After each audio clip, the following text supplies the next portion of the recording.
I'm sorry, Quantum, but it's time to break. My name's Andrew Taylor, and welcome to another episode of Have You Played? Thanks for that. My name's Matt Hall, and today we're checking out, as was so expertly alluded to by Andrew here, we're checking out my review of the game called Quantum Leap, the game based on the series Quantum Leap. No, it's Quantum Break. I used to watch a lot of Quantum Leap as a kid. I don't know if you remember that show at all. No. Oh, well, it's about time travel. Anyway. So's this. All right, let's check out the review. Quantum Break is probably the most ambitious game that I've ever played. Brought to us by Remedy Entertainment, it was originally conceived as a sequel to Alan Wake that would combine the game with a live-action TV show. The publisher, Microsoft, wasn't interested in another Alan Wake game, but the idea of combining a game and a TV show was intriguing to them, so a new IP was developed. You play as Jack Joyce, the brother of William Joyce. William Joyce invented a time machine, which created a fracture in time, and now it's up to Jack to try to set things right. That's the basic premise, but as you could imagine, time travel makes things a lot more complicated.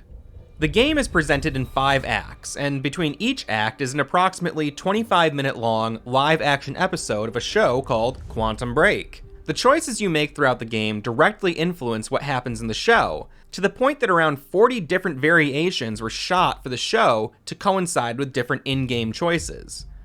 Remedy has always had a very strong narrative presentation, and Alan Wake was actually accompanied by a 6-episode, 30-minute long live-action prequel web series called Bright Falls, so the formula presented in Quantum Break feels like a very natural progression for Remedy. So it's obviously ambitious, but is it good? Well, I think so. The TV show portion wasn't going to win any awards. It feels on par with an earnestly made, direct-to-video sci-fi action flick. But to me, it perfectly fits the tone of a Remedy Entertainment game, and I think the casting is great. As for the game, as with every major Remedy title thus far, Quantum Break feels like it both refines and builds on what came before it. I plan on discussing this all in depth in another video, but to put it very simply, all Remedy games are about time. And all Remedy games contain similar elements, environments, and mechanics, but the real strength of the studio is finding a way to continue to make improvements on these themes without ever making anything feel forced or retread.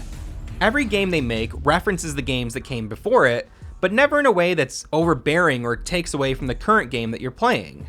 What I'm getting at is that if you enjoyed Alan Wake, Control, or Max Payne, you're very likely going to enjoy Quantum Break. And if you've never played a Remedy game, Quantum Break is a fine place to start. The gameplay is a mix of exploring, puzzle solving, platforming, and shooting. These different types of sections are clearly divided and don't really cross over too much. Combat usually takes place in different types of arena-style settings, with plenty of space to move around and utilize different abilities and tactics. You can hold 3 weapons at a time, and much like in previous Remedy games, weapons are kind of disposable. You can always find a selection of weapons and plenty of ammo anytime you run into a full combat scenario, which gives you plenty of chances to try out all the different guns and see what you like best. Throughout the game, you develop and upgrade a variety of abilities that you can use in combat and to navigate levels. These include slowing down time, heightened senses, super fast dodges, generating a shield, and a variety of offensive maneuvers. The enemies and challenges presented progress with you, so you're pushed to make the most out of your different abilities throughout the game. I don't want to say too much about the story, not only because of potential spoilers, but also because your experience with the story will very likely be different from mine. While the choices you make don't change the final outcome of the game, they still have a strong impact on the overall experience and the story leading up to the end of the game.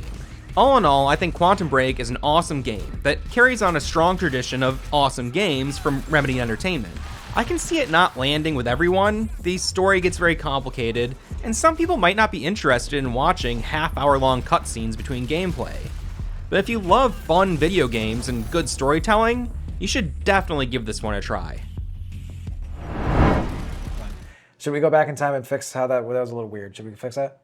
No, unfortunately, we don't have that capability. Oh, okay. Yeah, that's just a game. Anyway, we're back, and Whoa. Boy, I gotta ask you, Andrew, and unfortunately, I do know the answer. Have you played Quantum Break? Some people would say never ask a question that you don't already know the answer to, Matt. Those people sound like psychopaths. Luckily for you, I have never played it. All of these games, Alan Wake, Quantum Break, Control, I feel like I've never seen them before, except for Max Payne. Max Payne I was a little bit aware of. Max Payne was huge. The other games are a little more niche. But they seem like they're really well done. They're really, I think Remedy Entertainment, and I, could go on and on and on. I will. I'm working on a very long form video about their expanded universe and their shared elements across other games, but I think they're one of the best game studios around. And again, I don't want to just go on and on and on, but I mentioned to you briefly in conversation before this that, the group has roots in the demo scene of the 90s, and when it came time to create their own games and develop engines, there wasn't an engine for a game like a Max Payne at the time that could handle the bullet time and all that shit. So the look of their games is always cutting edge because they're all, it's a tight team, and they've been able to recently, over the last couple of years, really expand and become a multi-project studio, so they're not confined to doing one game at a time anymore. But they've always built their own engines and their own tech from scratch, so they're working on their own engines. They know how to really maximize those things to have really what I think is just, especially for the era that these games come from, that game I think was from 2014. I was gonna ask when that was from, and it looks like I literally, during the review, like unprompted, I said, man, that looks great. Yeah. Like the really, visuals. really fucking good look. Now the main character is modeled after a real actor. Yes. Do you remember his name? No. Quantum-O. I think he was he Iceman? He was Billy Iceman from I think the original X-Men? Yeah. I believe so, from the original run. The character model looks great. The scans that they did look really good. They do all their own motion capture and stuff. It's cool. It's cool to see like what benefits you can have making it from the ground up, because a lot of game developers, if it's they'll usually like purchase a license to like Unreal Engine or something, like another engine that was more like modular. But there's a real strength in like creating it all from the ground up, as even that I feel is even noticeable to me just from watching the videos that you've said, because I've very never been aware of these titles. It's also surprising to me, and I know this is a little silly to say, but like I'm surprised that a game that I've never consciously been aware of or thought about, and series I should say, is so like getting so much funding, because like you said, there's multiple like television shows that you watch as cutscenes. Well, that's the thing. So as a developer, they don't own most of their own IPs. They only own Alan Wake and Control. Microsoft Game Studios, which I think shut down, but no more, I think. Microsoft owns Quantum Break. Okay. And Rockstar owns Max Payne.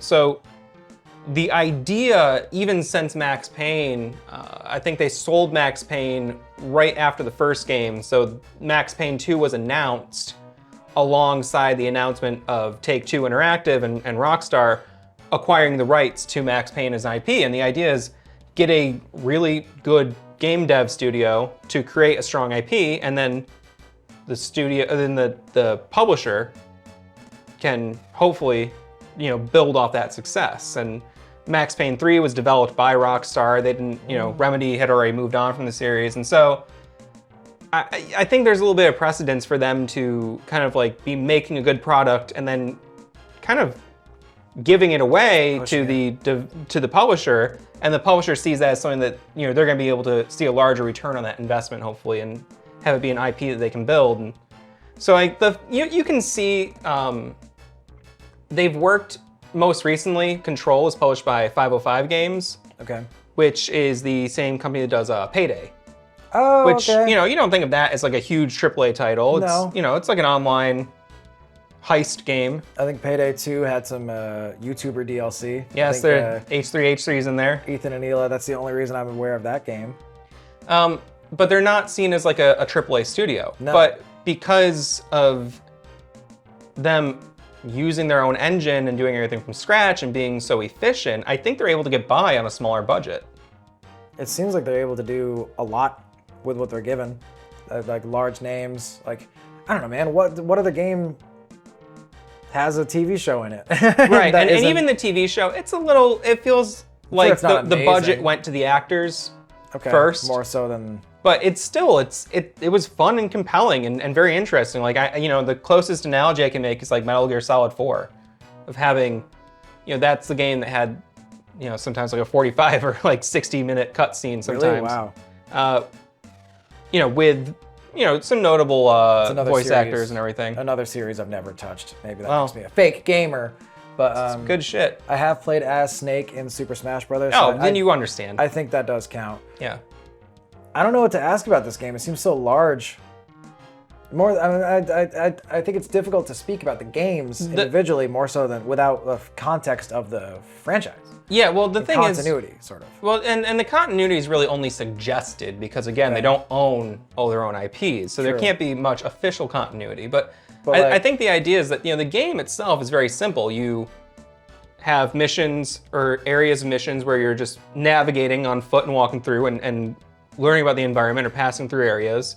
That's where most of the exposition's delivered. What's your like? Are you an investigator? Is it you're the brother of the guy that created this time machine? You're just thrown into the situation. Okay, all right. Yeah. You just find yourself having to deal with it. So there's areas that you explore. There's areas exploring, where there's combat, and then there's other areas that are exploratory, but they're almost like disguised QuickTime events because you're using your powers to manipulate the environment to move through them. So it's a very straightforward game. It's very linear. But if you're someone who's into deep lore in games, there's so much to learn and explore and find out. And it's the kind of thing where if you're that type of nerd, these are the games for you. The lore is so rich and the characters are so fleshed out. It's like, yeah, you could just have this story about this time traveler guy who fights with guns and shit, but there's so much more going on that if you're aware of it, it makes the whole experience so much more rich. I think there's something to be said about a game that is more, I'm gonna say realistic. And by that I mean like, for the most part, aside from your superpowers, you're bound to the physics of real life. You're a guy. You're just a guy. You're not like a super soldier. Maybe. I don't know the story. No, But you're just a guy. There's a lot of games, like I gotta admit, like I'm so into like, give me a fantasy, like you said, a knight soldier or whatever, you know what I mean, warrior knight, and like super sci-fi, 40K, aliens and everything. That like, if I just see like a picture of your actor friend, you and him hang out. On weekends. Even like if he has like a blue hand, like I'm just like, I don't know if that doesn't grab me as quickly as like some big buff guy in a spacesuit. You know what I mean? So it's good to know, and I think I would challenge anybody that feels like I do to maybe check those games out because there's good stuff to it. It's like if I see a TV show, what keeps coming to mind is 24. It's the only TV show like that. Like it's like a drama crime thing. Generally not interested in that kind of thing. But everyone tells me that's great. So it's good to know that there are it is good if you jump in, even though it doesn't have, warriors and elves, it's still good. Yeah, and I would say, one thing that I think is a huge strength of the game is that it has a fairly realistic and grounded interpretation of how time travel might work. Okay. And I think for sci-fi nerds, I think that's a lot of fun to really deeply explore the mechanics of the time machine and how it all actually works. Because, like I said, recently I've been playing through Chrono Trigger, which is a completely unrealistic depiction of time travel. Yeah. It would never work that way. Actually, does it feel like, and this is something I really appreciate in games, does it feel like the boundaries and rules that this world sets, it feels like the time mechanics respect that? Yeah, all the way. Feel like... And they consulted with physicists and stuff. And physicists? It doesn't sound like a real word. Physicians. They consulted with a physician before making the game, and then they said, "You're clear." No, but they tried to talk to people who were like, theoretically, is this sound? And they said, no, but yes. Yeah. The thing that you can take away from the game is that time is like an egg. Is that a reference? It's kind of the whole point of the game. Okay. Anyway, I got a question for you. Huh? I don't know if you can answer this or not. I'm afraid now. What have you been playing lately? Lately, I've been playing a little game called Skeletal Avenger. Scrotum Avenger? Yes. I couldn't think of a funny word for Avenger. Scrotal... Plunger. Scrotal Plunger. Scrotal Plunger. It's pretty good. I want to go for agriculture. You play as, oh, that's good too. You do play as the Avengers. They're all dead. You play as cool. You play as the corpse of Scarlet Witch going around a dungeon. But no, if I had to summarize Skeletal Avenger, it's kind of like Diablo. Very similar to Diablo. You wake up, it's made by 10 Tons Limited, same company that did Undead Horde. Yep, I've played some of their games. It's got a couple good ones in there. Yeah. They It's put some respect on that name. They're like better than a shovelware company, but also kind of a shovelware company. Yeah. It's like they'll create like a game and then 14 other versions of it. They have a simple engine that they use. And then... But that doesn't mean it's bad. I'm having a really good time with these two. They're fun. To me, that's kind of stuff that I wish I could find in an arcade. Yeah. Today. It'd work very well for that. Skeletal Avenger sees you playing as a skeleton who has been resurrected by a necromancer. You must do the necromancer's bidding, but you have a lot of agency. I don't know, that's just in the story. If you do well, he'll give you hints as to... Kissies? He'll give you little smooches, and he'll also whisper in your ear about who actually murdered you, and you get to solve your own... how you died, and then, seek revenge on those people. But it plays as it's a top-down little dungeon crawler. It's twin sticks. You find different weapons that have different stats. You find different gear. One strength that I think it has, just like Undead Horde does, is that it's not bogged down by 50 million stat menus. You don't have to worry about your resilience and your spirit and your health gauge. It's a lot more stripped down. It's think of like Hades, but even still more stripped down than that. It's simple, but not bad. I've played a good handful of their games. Yeah, it's really fun to just do a couple rounds. Yeah, they're light. They're fun. Yeah. Yeah. There's a real strength to that, and I think they're competently made. A lot of big gamer boys would be like, "Well, it's dumb, dude. There's not even like an auction house that I could sell my gear on to other players around the world." It doesn't need that. It doesn't need that. It has really easy multiplayer. Like, just plug in another controller and another person jumps in. It's just fun. If you there's so many times that I've wanted to play a game that's like the old Baldur's Gate games, where it is just kind of like hack and slash with a buddy. Yeah. But they don't exist as much anymore. It's really nice to just have a game where it's like, oh man, I'm not the same level as you. Is that okay? Yes, it's okay. You just jump in and play, and it's cool. It's a fun little time. What have you been playing recently? Recently, I have been playing through the remaster of Dark Souls. That sucks. I like it. I like it as well. That's just can be a hell of an experience. Yeah, I don't know if I'm gonna finish it. I really want to, but I'm having a lot of trouble, and I'm just not totally sold on the experience. You're not dark souled? I'm not dark sold on the experience. No, I think it's really good. You're not soul pilled yet? Stunning atmosphere. Totally. And I do love games that are just like so cryptic and so open-ended. I meant to mention that recently on one of the last games we were talking about. Having that little taste of, like old game, like crypticness is like kind of cool sometimes. It makes you figure it out. Yeah, I mean, this game really makes you think and also makes you kind of trial and error stuff. Sure. And there's a penalty for doing so, but the penalty is kind of the point of the game. I don't know. It's punishing.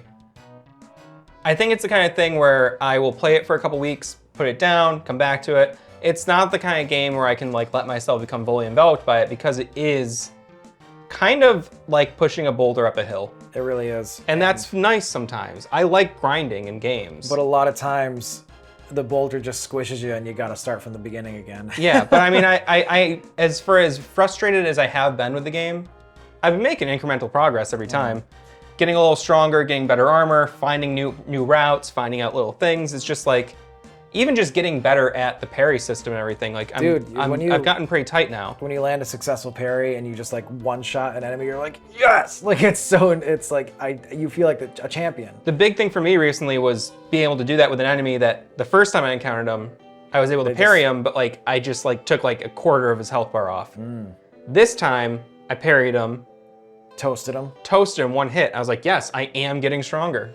I never made a lot of progress in Dog Souls. I played it like shortly before. Nintendo Souls. Nintendo Souls. That's the game that we deserve.